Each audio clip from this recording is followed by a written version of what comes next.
Então, pessoal, bem-vindos a mais uma aula do curso de Inteligência Artificial. A gente vai continuar vendo essa parte agora de aprendizagem de máquina, né? E a gente vai ver, então, um dos mais famosos e mais simples algoritmos para fazer a classificação. Então, lembrando, classificação é aquele problema em que a gente tem um conjunto amostral, a gente tem exemplos de alguma coisa, pode ser fotos, podem ser textos, podem ser dados numa tabela, no caso, linhas em uma tabela, etc., de algum conjunto de dados, e esses dados, esses exemplos, eles pertencem a classes. Por exemplo, se forem dados de foto, podem ser, imaginem fotos de rosto, podem ser as fotos minhas, as fotos de um de vocês, de outro, de um colega professor, etc. E a gente quer saber, então, quando aparece uma foto, quem é a pessoa que está naquela foto. Então, problema de classificação. Um outro exemplo clássico que vocês vão encontrar é, por exemplo, dados médicos. Então, eu tenho exames de um paciente e eu quero saber se aquele paciente tem ou não tem alguma doença específica. Problema de classificação. Se eu estou trabalhando com texto, por exemplo, um, num dataset de textos, eu posso querer saber se. Um exemplo clássico é a análise de comentários em lojas online, por exemplo, uma Amazon da vida. Lá tem os comentários a respeito dos produtos que estão sendo comprados, certo? Então vai ter uma review lá dizendo assim, o produto é muito bom, ou o produto é muito ruim, veio com defeito, gostei, demorou muito para chegar. E eu posso querer ter um algoritmo, um programa de computador que vai fazer uma classificação desses textos, se é um texto positivo ou negativo. Se o sentimento do cliente é um sentimento positivo, de que tudo correu bem, gostou, etc., ou se é um sentimento negativo, tá? São exemplos clássicos. Então, isso é o problema de classificação. E, no caso aqui, classificação é o quê? É aprendizado supervisionado. O que eu quero dizer com aprendizado supervisionado? Lembrando, é aquele em que a gente vai treinar o nosso algoritmo de aprendizagem de máquina para reconhecer a classe de uma nova amostra que ela não viu ainda. E para o programa aprender a fazer isso, ele tem que ser treinado com as informações a respeito de um dataset de treinamento. Então, Bruno, estou treinando meu modelo, eu vou dar para ele vários exemplos dizendo assim, ó, esse exemplo aqui é um exemplo de uma review positiva. Esse outro exemplo aqui é de uma review negativa. E vou fazer isso para vários e vários exemplos. O algoritmo vai se modificando, vai sendo treinado e otimizado para passar a reconhecer em novos textos, em novas reviews lá do meu site, se o meu se a review nova que pegou é uma review positiva ou negativa, uma que ele nunca tenha visto. Então, para problemas de classificação, existem diferentes algoritmos, a gente vai ver alguns dos mais famosos, começando por esse aqui, que é talvez o mais simples de todos, que é o K-nearest neighbor. É assim que vocês vão encontrar na literatura, que é os K vizinhos mais próximos. Então, qual que é a ideia por trás desse algoritmo que a gente vai chamar agora de KNN? Certo? KNN, K-nearest neighbors, os K vizinhos mais próximos.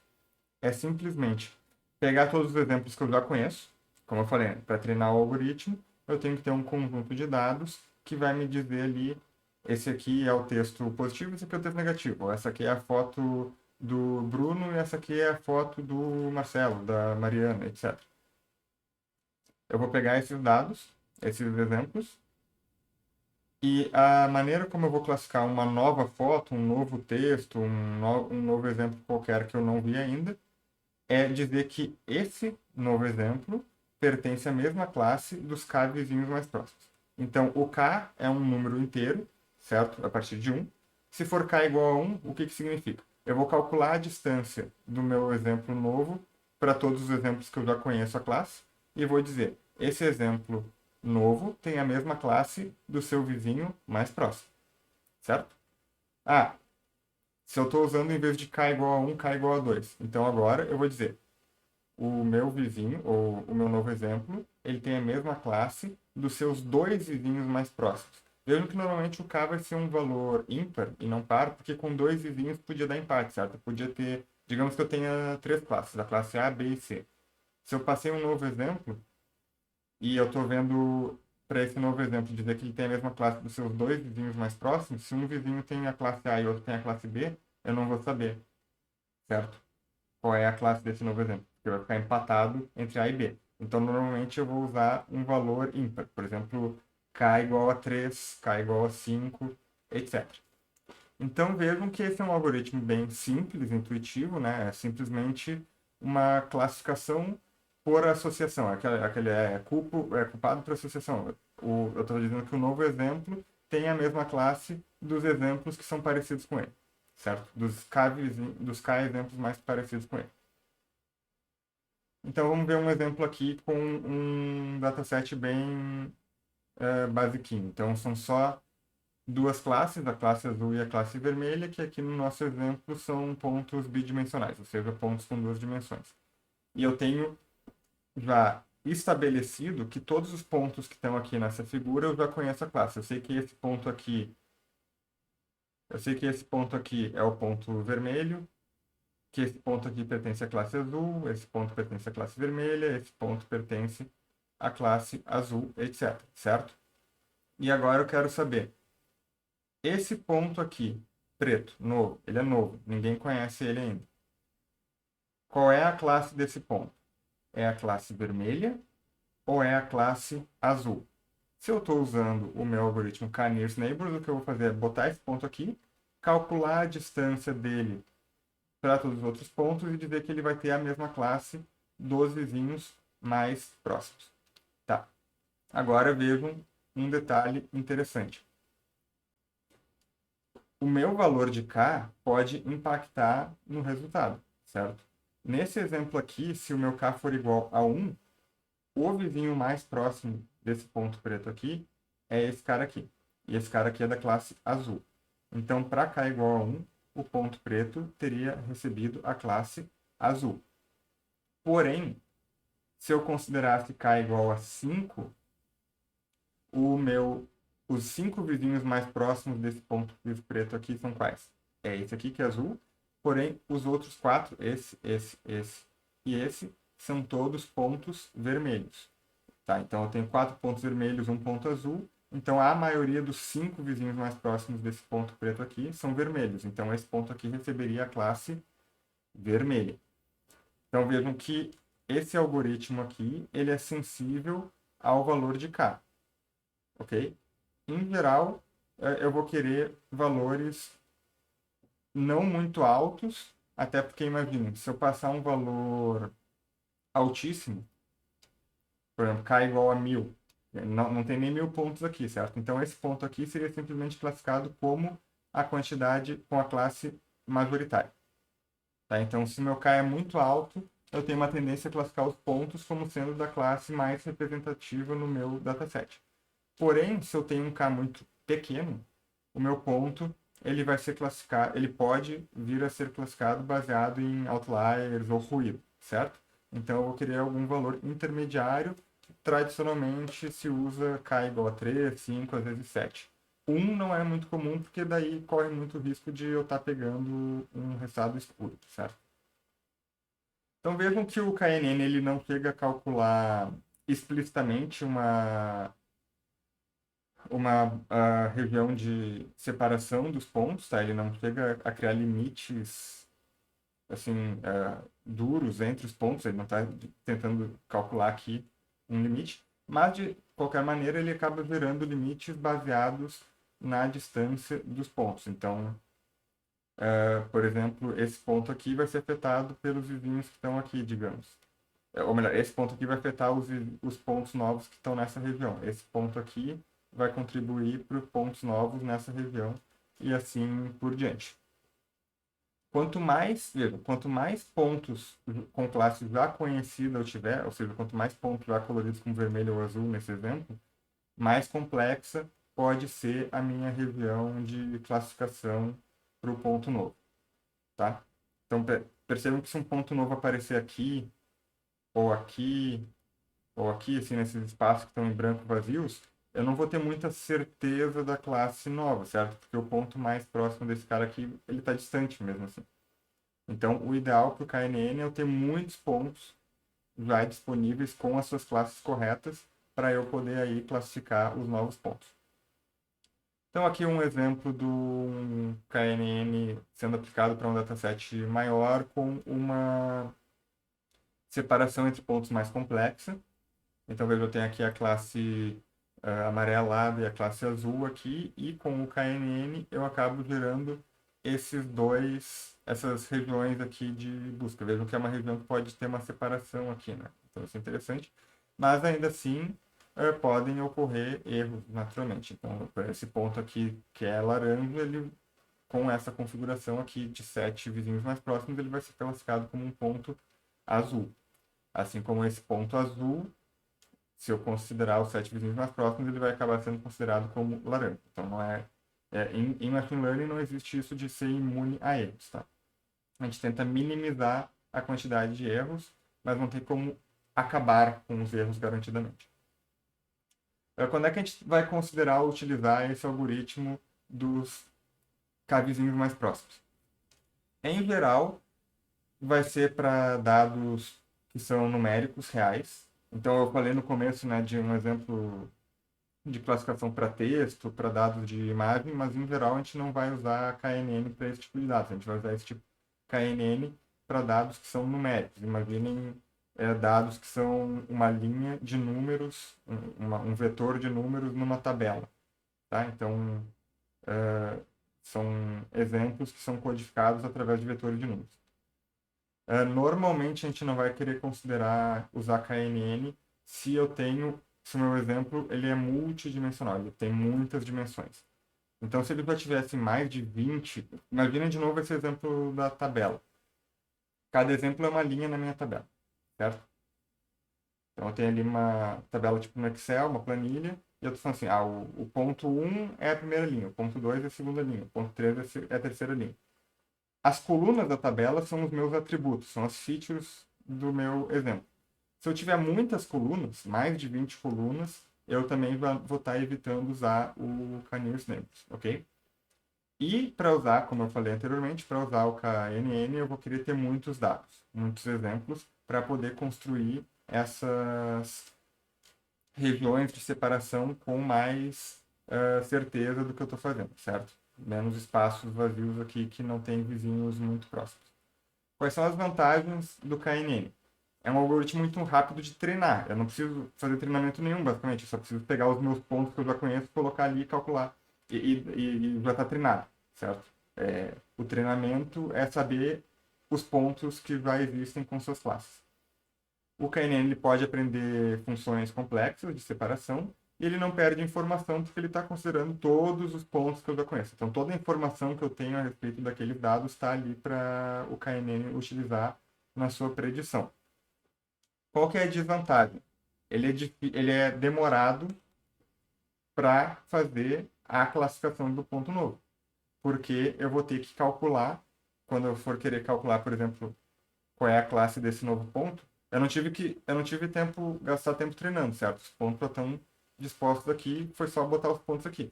Mas para descobrir a nova classe desse cara aqui, não é só olhar, eu tenho que calcular a distância desse ponto para todos os outros para encontrar qual é os vizinhos mais próximos.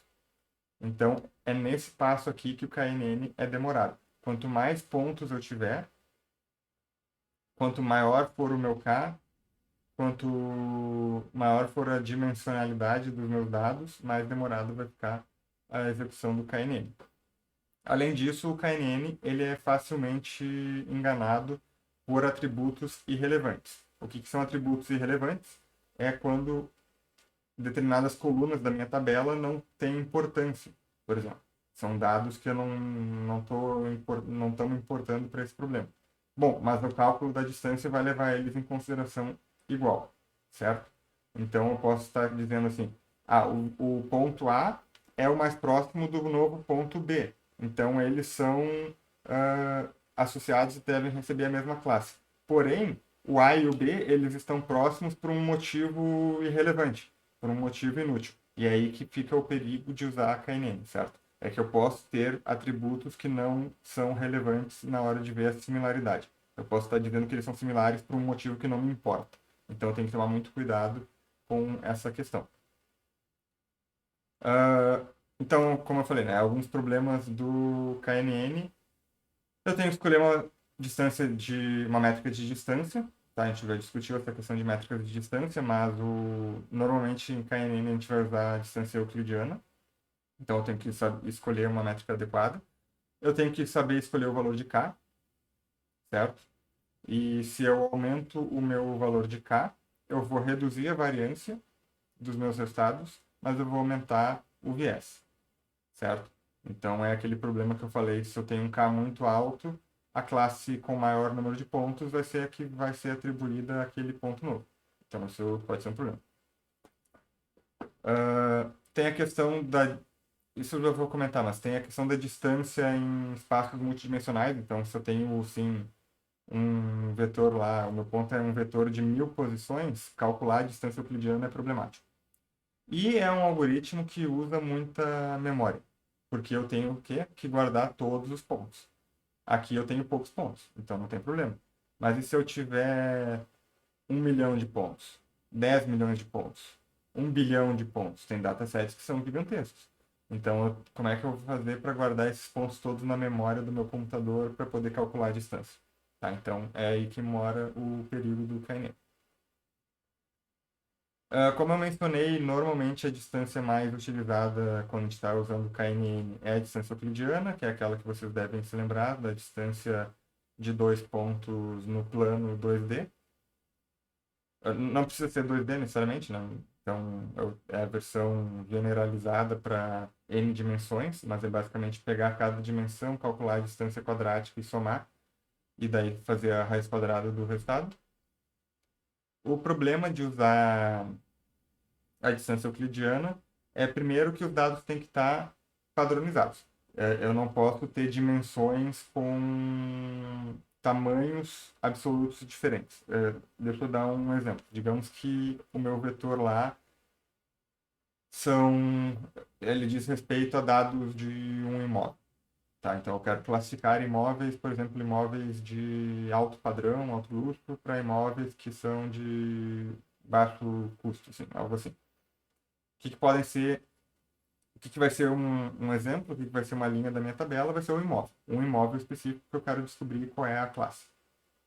O que são as colunas? São as informações do imóvel. Por exemplo, qual é o número de quartos, o número de banheiros, tem vaga na garagem, qual é a metragem, qual é o valor do condomínio, qual é o andar, se é um prédio, qual é o andar do apartamento, coisas desse tipo.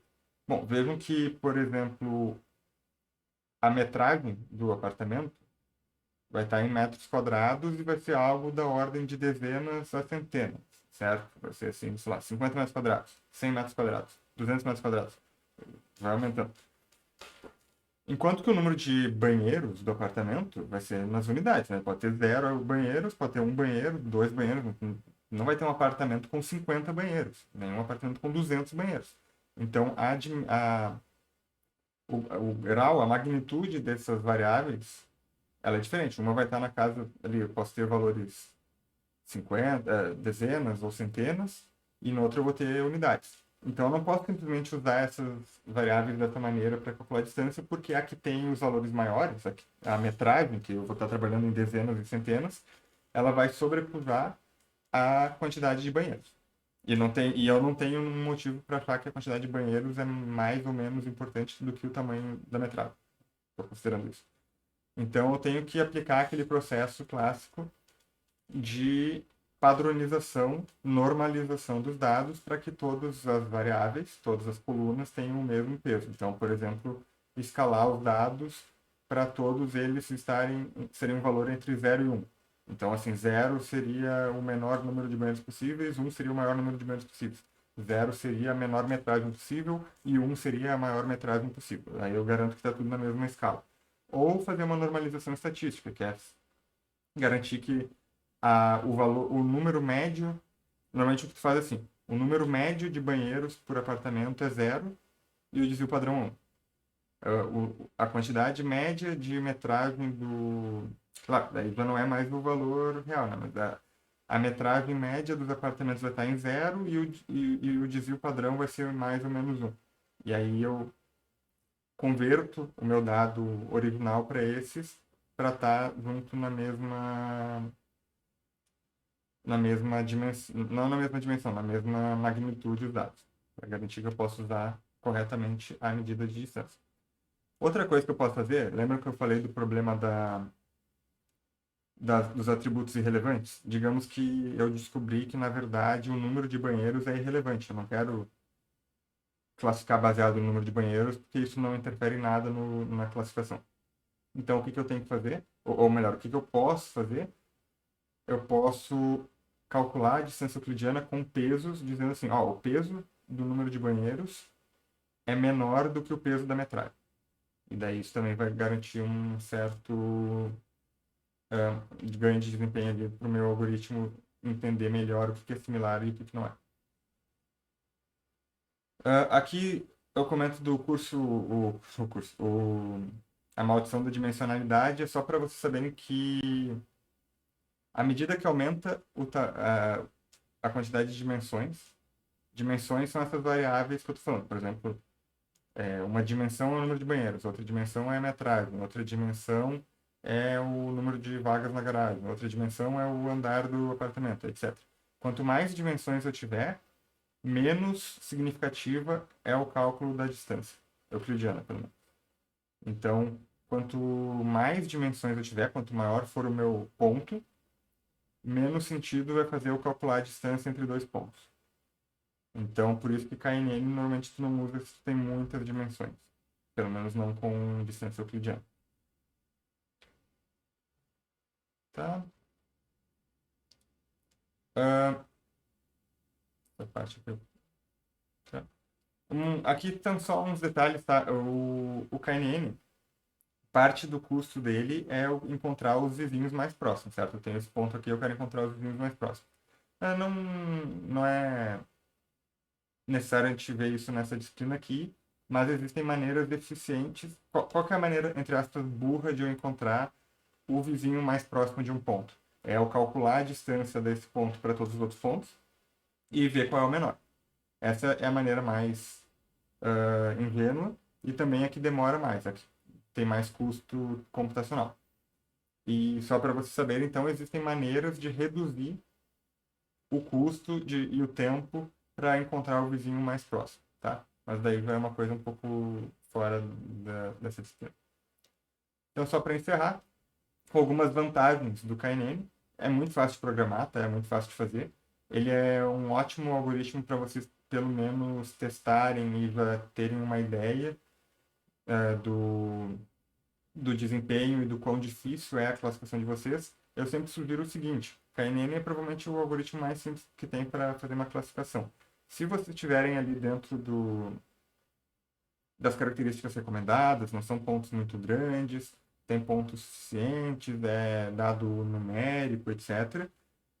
Comecem testando com KNN antes de sair usando outras coisas mais avançadas, como redes neurais. Vejam primeiro se o KNN tem um bom desempenho e, caso não tenha, aí vocês partem para o mais avançado. Agora, se ele já tiver um bom desempenho, bom, aí eu posso testar os outros algoritmos e ver. Melhorou? Porque se não melhorar em relação ao KNN, não tem por que usar algo mais complexo, tá?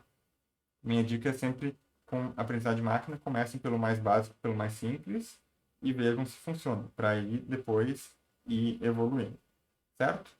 Então é isso aí, gente. Obrigado e até a próxima aula.